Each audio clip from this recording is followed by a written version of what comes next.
जय माँ काली। कुंडलिनी जागृति के 3 चरण होते हैं और तीनों चरणों में अलग अलग अनुभव होता है। और जब तक इन तीनों चरणों को इंसान पूरा नहीं करता, उसकी संपूर्ण कुंडलिनी जागृति नहीं मानी जाती। कई बार लोग पहले चरण के जो अनुभव होते हैं उसको ही संपूर्ण कुंडलिनी समझ बैठते हैं। तो आज की वीडियो आपकी जागृति के लिए है। आज इस वीडियो को देखकर आपके मन का जो भी भ्रम है वो दूर होगा। आपके मन में जो भी कुंडलिनी से जुड़ा हुआ प्रश्न है उसका जवाब मिलेगा। चलिए बात करते हैं पहले चरण की। पहले चरण में जब आप मंत्र जाप करते हुए या फिर ध्यान करते हुए कुंडलिनी को ऊपर उठाने की कोशिश करते हैं या फिर किसी गुरु से बीज मंत्रों को लेकर उसका जाप कर रहे हैं, तो कुंडलिनी आपकी जागृत होना शुरू हो जाएगी। वो मूलाधार से उठना शुरू हो जाएगी। जब वो मूलाधार से उठेगी तो आपके शरीर और मन को तैयार करेगी। किस तरह से तैयार करेगी? जैसे कि आपके शरीर में कोई बीमारी है तो अब वो बीमारी बिना दवाइयों के ठीक होगी। आपके मन को तैयार करेगी, यानी कि आपके अंदर बहुत ज़्यादा क्रोध है, अहंकार है, तो ये सब कुछ धीरे धीरे समाप्त होंगे। उसके साथ ही एक बहुत ही बड़ा एक टर्निंग पॉइंट आता है साधक के जीवन में, रिश्तों को लेकर। क्योंकि यहाँ पर अब आपकी आत्म जागृति भी होगी पहले चरण में ही। तो आपका इंट्यूशन बढ़ेगा, आप लोगों के मन की बातों को पढ़ना शुरू कर दोगे। तो आपके सामने जो भी व्यक्ति बैठा है आपके बारे में क्या सोच रहा है अब आपको पता चलने लगेगा। तो इसके कारण हमारे जो रिश्ते होते हैं वो टूटते हैं, हमारे सामाजिक जो रिश्ते होते हैं वो टूटते हैं, बिखरते हैं। तो ये बहुत ही यहाँ पर डिप्रेशन का अवस्था बनता है साधक के साथ, परेशान रहने लगता है साधक। चूँकि ये सब कुछ शक्ति करवा रही होती है, आपका इसमें कोई हाथ नहीं होता है। आप तो बस इसको देखने की कोशिश करें, दृष्टा बनने की कोशिश करें और जो जो कुंडलिनी करवाती है उसको एक्सेप्ट करना शुरू करें, नहीं तो आप इसमें और भी ज़्यादा उलझ जाएंगे।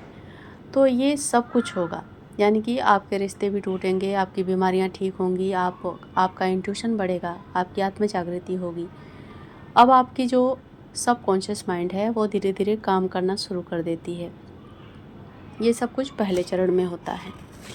अब दूसरे चरण में जो कुंडलिनी है मूलाधार से ऊपर उठकर कंठ तक पहुंचती है। तो यहाँ पर हमारी जो नाड़ियाँ होती हैं उसका शुद्धिकरण होता है कुंडलिनी ऊर्जा के माध्यम से।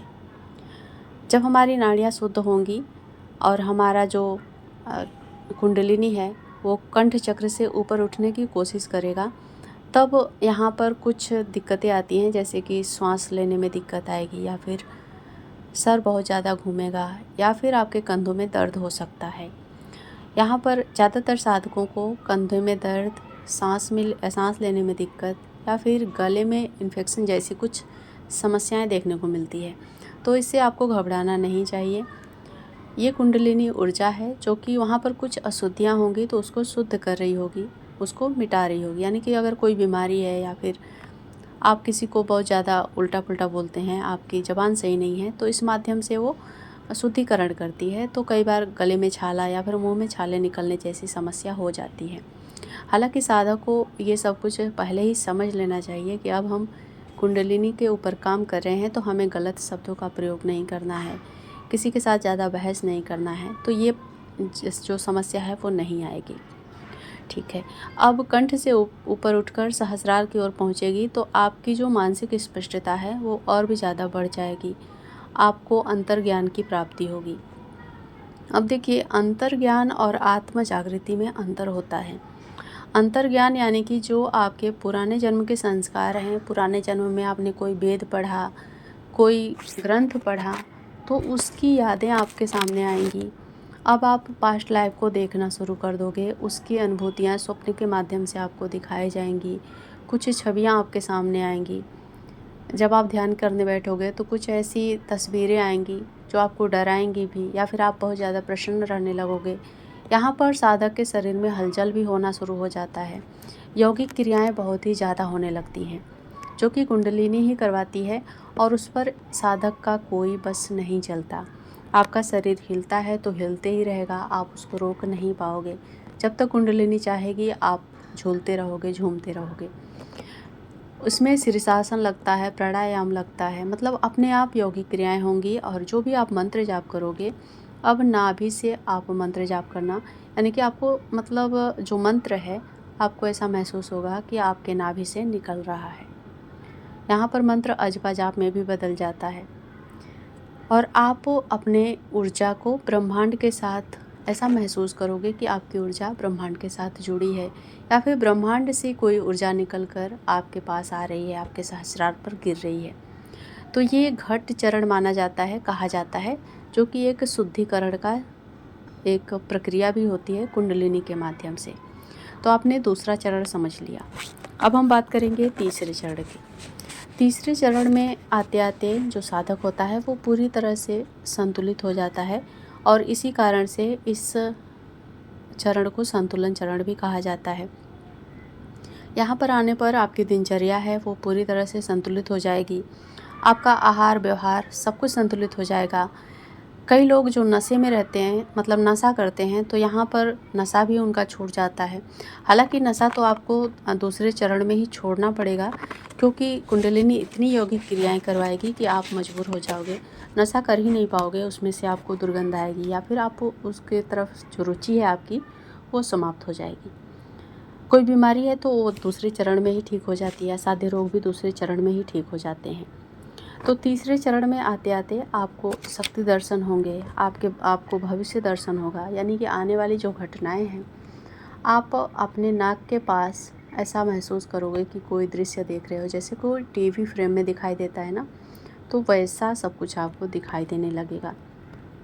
यहाँ पर सब कुछ स्पष्ट हो जाएगा, यानी कि जीवन मरण, सिद्धि क्या है, शक्ति क्या है, ईश्वर क्या है। बहुत सारे डायमेंशन में आप ध्यान में ही जा सकोगे, वहाँ की यात्राएं कर सकोगे। तो ये सब कुछ कुंडलिनी के माध्यम से होता है, और यहाँ तक आते आते साधक बहुत ही ज़्यादा स्पष्ट हो जाता है, उसका जीवन पूरी तरह से बदल जाता है, वो सिद्धियों के साथ जुड़ जाता है, या फिर स्वयं से ही सिद्धियाँ उसके साथ जुड़ जाती हैं। आप जिस भी ईश्वर के मंत्रों का जाप करते हुए कुंडलिनी को जागृत किए हो, उस ईश्वर की शक्ति, उस ईश्वर का दर्शन होना, ये सब कुछ आपके साथ बिना कुछ कहे ही होगा।